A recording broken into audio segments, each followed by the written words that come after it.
इतिहास में कई सारे राजा महाराजा हुए। उन राजा महाराजाओं के साथ कोई ना कोई दरबारी, सिपह सलार या कवि जैसे कई लोगों का नाम इतिहास के पन्नों में दर्ज है।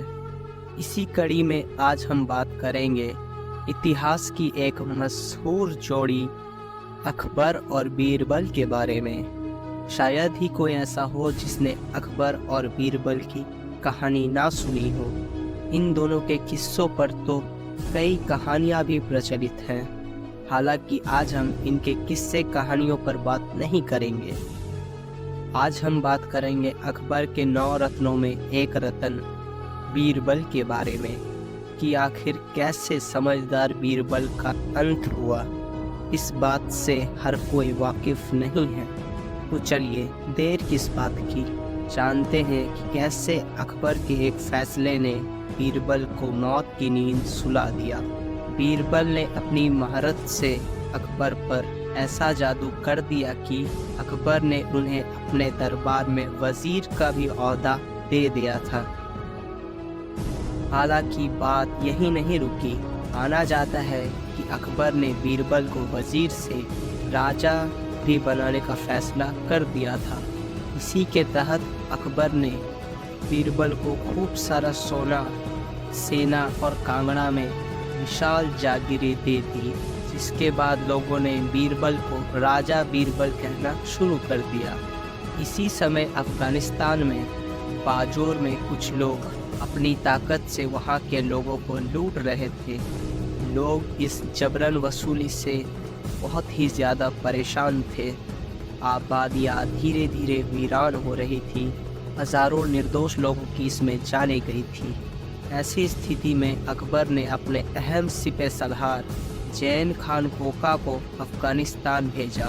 वो मुगल सेना का एक प्रमुख सैनिक था। जैन खान युद्ध का साजो सामान लेकर अफगान के उस कठिन इलाके की ओर निकल पड़ा। अफगान जाने का रास्ता जंगल पहाड़ियों से होकर गुजरता था, जिसके बारे में सेना के किसी भी इंसान को जानकारी नहीं थी। हालांकि नदियों, पहाड़ों और जंगलों को लांघते हुए मुगल सेना अफगान के उस इलाके में पहुंची जहां इनका मुकाबला अफगान के यूसुफ अजई नाम के एक ताकतवर कबीले के साथ होने वाला था। ऐसा कहा जाता है अफगानों के साथ युद्ध होता था तो वो बहुत बहादुरी के साथ युद्ध लड़ते थे। इनके लिए पहाड़ों पर चढ़ना दाएं हाथ का खेल था। वह लोग पेड़ों पर चढ़ने में माहिर थे, मगर मुगल सेना इन सब बातों से अनजान थी। हालांकि फिर भी उन्होंने जंग शुरू की। अफगानी सेना सामने से मुकाबला नहीं कर रही थी। वह गोरिल्ला युद्ध की तरह मुगल सेना से लड़ती रही। इसका खामियाजा मुगल सेना को उठाना पड़ा और उनका काफ़ी नुकसान भी हुआ।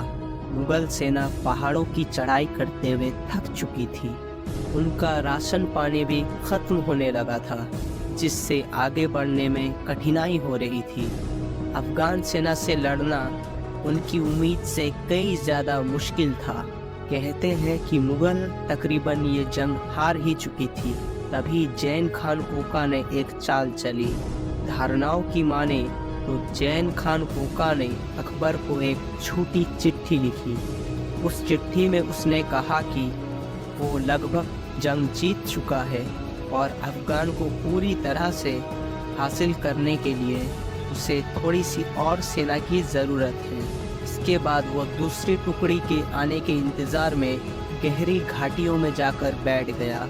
जब जैन खान का पैगाम आया तो अकबर ने इस बात पर गौर किया कि आखिर किस फौज को भेजा जाए जो जैन खान के साथ जीत का परचम लहराए। उस वक्त दरबार में अबुल फजल और बीरबल भी मौजूद थे। कहते हैं कि अबुल फजल ने इस युद्ध में जाने की इच्छा जताई तो अकबर ने उसे साफ मना कर दिया। हालांकि जब अकबर से बीरबल ने जैन खान की मदद हेतु जाने की आज्ञा मांगी तो अकबर तुरंत मान गया। तब बीरबल को सेनापति नियुक्त किया गया और 8000 की फौज के साथ अफगान रवाना कर दिया गया। बीरबल अक्लमंद व्यक्ति तो थे, मगर उनको युद्ध नीति के बारे में महारत हासिल नहीं थी। जब बीरबल की फौज अफगानियों के साथ मुकाबला कर रही मैदान में उतरी तो पहाड़ी लोगों के सामने बीरबल की फौज भारी पड़ी। मुगलों की फौज ने कई सारे अफगानियों को मार गिराया।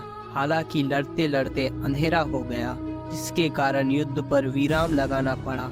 इसके बाद बीरबल अपने सेना के साथ अगले दिन की लड़ाई की रणनीति बनाने लगे। कहा जाता है कि जब बीरबल की सेना अफगानियों के साथ युद्ध कर रही थी, तभी अकबर ने अपने एक और दरबारी हकीम अबुल फजल को भी एक छोटी फौज की टुकड़ी के साथ अफगान रवाना कर दिया। बीरबल की तरह हकीम अबुल फतेह को भी युद्ध की नीतियों के बारे में महारत हासिल नहीं थी।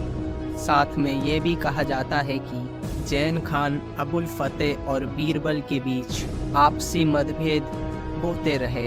ये तीनों एक दूसरे के कट्टर दुश्मन थे। इसके कारण तीनों एक दूसरे के सलाह को मानने से इनकार करते थे। एक बात पर कभी तीनों की सहमति नहीं होती थी। आपसी फूट के साथ अफगानिस्तान की घाटियों में घुसे। इसके बाद बीरबल ने आगे की योजना के बारे में बताई, मगर कोई भी उसमें राजी नहीं हुआ। इसके बाद तीनों ने अपने अपने रास्तों पर जाने की ठान ली। बीरबल अगले दिन आक्रमण के लिए 3 से 4 कोस का सफर तय कर रहे थे। रात को रुक जाते हैं। बीरबल अपनी सेना को लेकर जिस जगह पर रुके थे, वहीं दुश्मन की फौज घात लगाए बैठी थी।